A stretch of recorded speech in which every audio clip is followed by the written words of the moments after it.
It's an absolutely glorious morning here at Fontaine Training Establishment, North Rand. And of course, behind me are the barns that have housed some of the greatest horses that have raced in South Africa, including 2 Triple Crown winners and a Triple Tiara winner. I refer the latter, of course, being Igugu, the daughter of Galileo, trained by Michael de Kock back in 2012. And of course, going back to 1999, where the mighty Horse Chestnut, the son of Fort Wood, was victorious in an absolutely scintillating manner, winning the third leg of the Triple Crown, the South African Derby, by an ever-increasing margin of 10 lengths. Many people this year thought that the Triple Crown would be a bridge too far for Louis the King, but he proved in no uncertain terms to be equal to the task, going to the head of affairs a long way out. In fact, at least 500 meters out, Robbie Frad, by his own admission, pressed the trigger, probably in panic, but Louis, the great son of Black Mindeluche, was equal to the task, and he denied Alec Laird's stable, who ran second, third and fourth in all of the Derby, the Classic and the Guineas behind Louis the King. Many people might ask the question, how do these great horses get into the yards in which they train and into the colours in which they owned? Well, I have to tell you that I think a lot of it revolves around luck. Michael de Kock, by his own admission, said that he didn't find Horse Chestnut. Horse Chestnut found him. He said he was a mugs horse, anybody could like him. But that's the rub of the green, the luck of the draw. What about a horse called Louis the King, who broke the 15-year hoodoo? He defied the odds. A son of Black Mindeluche, sold by the Alchemy. They tried a few times to sell him, but at the end of the day, it was Louis the King that ended up in the Jeff Woodruff yard, and we're going to go to his stables at the back here to find out exactly how the transaction transpired and what the plans are for Louis the King during the forthcoming KwaZulu-Natal season of champions. Let's go and speak to the governor. To be honest, Andy, you know, we can all get lucky, and you need to get lucky to get a good horse. And Yorker found us simply thanks to the goodwill of Derek Brookman. The horse was destined for Singapore. It was supposed to go to Pat Shaw. And then, of course, the export protocol, that all went wrong, and he ended up with us. Well, you know, our gain is probably Pat Shaw's loss. Louis, well, that was delivering tickets, 4th of July tickets, to somebody at the sale, finding Philip in the car park, or him finding me. And Philip was here actually on Saturday, and he said it was actually, we said at the time, oh well, this must be fate. And we could have never imagined actually how it would have worked out. So yeah, Louis found us, you know. And a lot of the other horses, El Picha, he was a little spare horse, if you like, to fill a berth. The actual transport cost more than he cost, and he ended up winning 2 July. So, you know, it's fate. It's just luck, fate, being in the right place at the right time, I guess. I think most trainers will tell you the same thing. We've all picked some beautiful looking horses that were good, but the real special ones like this guy, well, found us. Well, the interesting thing about El Picha, if my memory serves me correctly, he was a $15,000 horse. The reality is that this horse gets to win the Horse of the Year, sharing it with a stable companion, Jetmaster, which was a very unique scenario because they had such different strengths. Jetmaster, we know, if he'd been able to breathe properly, who knows what he would have been. But at the end of the day, you're sitting in a similar situation here with Louis the King and Yorker vying for Horse of the Year. You know, to me, it's a remarkable situation. Yeah, it is. It's a weird situation to find yourself in, but you know, I must say I took good notice of Legislate when he won in Durban. That was most impressive.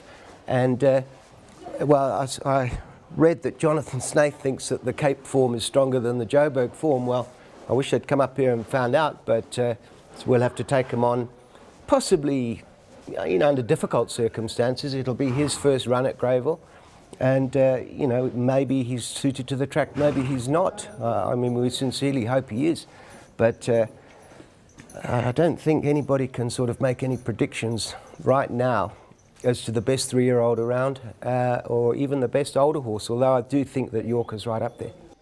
Well, I think if you had to have a panel sitting down today, there's no doubt in my mind that it would be Louis the King, because nobody has won the Triple Crown other than him.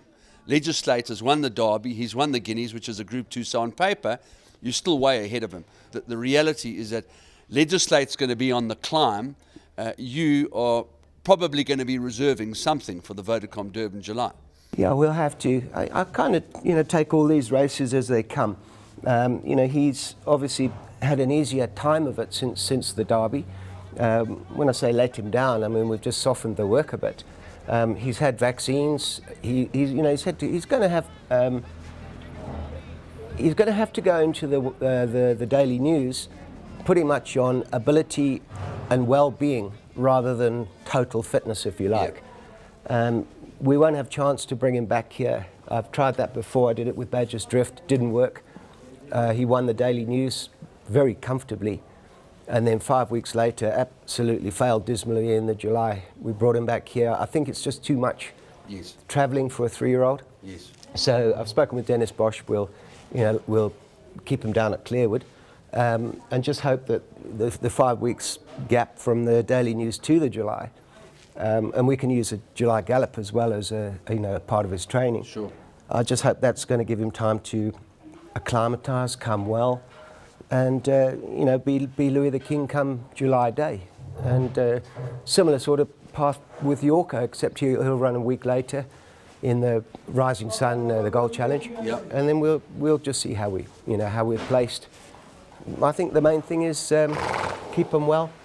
Hope that they go, through their prep runs nicely, and just hope that the real Louis the King shows up on the day. The most remarkable thing is that he's standing here like an absolute angel. When we arrived this morning, he was jumping around his box like a lunatic, because obviously he hasn't been having the rigorous kind of preparation that he had building up to the Triple Crown, where they tend to behave a little bit better when they're a little bit more tired. But he is just such an incredible gentleman. Yeah, he's a lovely horse. Well, look at him. It's almost like he knows he's being interviewed, I think, not me. But he's just a clever guy, and he's like this on race day, which is an amazing thing. Yeah. And when you're saddling him, he just stands rock still, just looks, stares ahead. It reminds me very much of El Picho on a race day. He was like that. He was absolutely calm, collected, only got a little bit excited when the jock got on his back. So suffice to say that he took the run exceptionally well. I think he's come out of it great, beautifully sound. I mean, he's got legs like a 2-year-old, and nothing phases him, Andy. He's just, look, he's just waiting for his breakfast now. He's getting bored of us. But the other thing, of course, you've got to remember, we're changing jockeys now. So we have spoken to Kevin Shea. Yep. And I think Kevin's riding is very similar to Robbie's. They're both small guys, and they've got a similar style of riding. I've always been a fan of Kevin's. And, I'm very thrilled, to get Kevin on him for both those 2 races. If everything obviously pans out, which I sincerely hope it will. But Anton will obviously stay on Yorker. I imagine so. I don't think you could get Anton off Yorker because, but Anton, Mr. Negativity, he's, he wants to go 6 furlongs instead of the Summer Cup. Well, he wins the Summer Cup. Then isn't a mile too short. And then isn't 2,000, I'm not sure about the 2,000. I said, well, my friend, you've got to worry about 11 furlongs now, not 10. So, Yorker's also one of those good horses, and I think if he's right on the day, he's pretty close to invincible. Look, it must be quite a difficult situation for Derek to be in, because he's got to make these decisions coupled with your input. But at this moment in time, it's very hard to imagine that Yorker isn't Horse of the Year. Yeah, look, Louis will carry a lot of sentimental votes because of the Triple Crown. Yes. And I think the hard way that he did it, remember in Joburg, it's compressed into 2 months. Yes. It's not like the Cape Guineas became a part of it. Yeah. He won the Guineas, and then of course he won the Metropolitan, which was a astonishing run. But he then went straight to the Classic, if I remember. Yes, so he had a little bit more recovery time, although he had travelling time as well to do. But so they did a different Triple Crown. Yes. And I think this one in Joburg is pretty tough, because you've got to have these horses top fit, and it does take a lot out of them. It takes a lot out of us.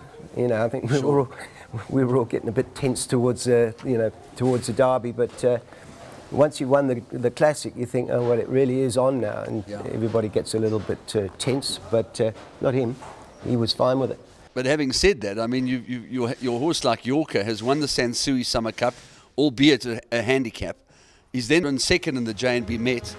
He's won the Horse Chestnut at Weight for Age. And those races, I would think, probably carry a lot more weight than the Triple Crown, even though it is such a unique achievement. Yeah, 100%. Look, it's open company. And until this guy gets into open company, well, he's been in it once in a small handicap, but that was nothing. When he gets into the July, if he has, if he happens to perform well there, then clearly he's, well, as good as what we hope he is, think he is, and you could then put him on a par with Yorker.